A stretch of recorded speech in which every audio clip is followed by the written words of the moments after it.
হঠাৎ বাংলাদেশকে নিয়ে টানাটানি শুরু করেছে প্রতিবেশী দুই দেশ ভারত এবং চীন। দিল্লির সেই পুরনো দাদাগিরির অবসান ঘটিয়ে এবার চালকের অবস্থানে বাংলাদেশ। যে দিল্লি একসময় বাংলাদেশের ওপরে তুচ্ছ তাচ্ছিল্যের স্বরে কথা বলতো, এখন তাদের সুর নরম হয়ে এসেছে। কূটনৈতিক টেবিলে বদলে গেছে সমীকরণ, বদলেছে ভাষার ভঙ্গিও। কারণ একটাই, ঢাকা এখন আর একমুখী নির্ভরতার পথে হাঁটছে না, বরং বিকল্প শক্তির সঙ্গে সম্পর্ক জোরদার করে নিজের অবস্থান শক্ত করছে।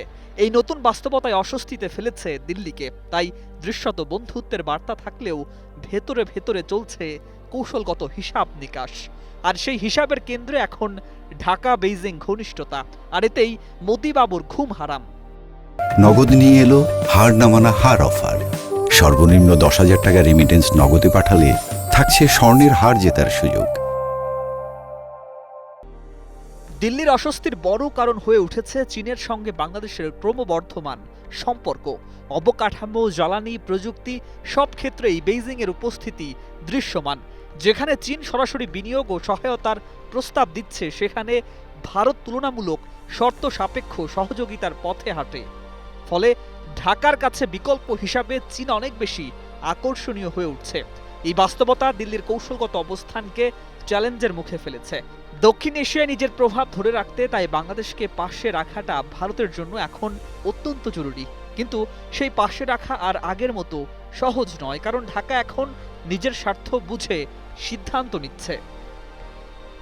সাম্প্রতিক বৈঠকগুলোও এই টানাপোড়েনের ছাপ স্পষ্ট।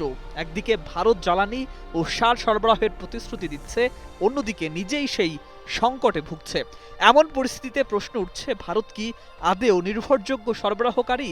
যখন দিল্লি নিজেই চীন থেকে ইউরিয়া আমদানির কথা বলছে, তখন বাংলাদেশের জন্য তাদের প্রতিশ্রুতি কতটা বাস্তবসম্মত? এই দ্বৈত অবস্থানই সন্দেহ তৈরি করছে নীতি নির্ধারকদের মধ্যে। ফলে ঢাকা এখন বিকল্প উৎসের দিকে তাকাতে বাধ্য। আর সেই বিকল্পের নাম বারবার উঠে আসছে চীন, যা দিল্লির জন্য এক ধরনের কৌশলগত চাপ তৈরি করছে। বিশ্লেষকদের মতে ভারত এখন দ্বিমুখী কৌশল নিচ্ছে। একদিকে সহযোগিতার হাত বাড়িয়ে দিচ্ছে, অন্যদিকে আন্তর্জাতিক মহলে নিজের গুরুত্ব তুলে ধরছে। বিশেষ করে যুক্তরাষ্ট্রকে বোঝাতে চাইছে বাংলাদেশকে চীনের প্রভাবমুক্ত রাখার দায়িত্ব তারাই পালন করছে। এই বার্তাটাই দিল্লির বড় কূটনৈতিক অস্ত্র।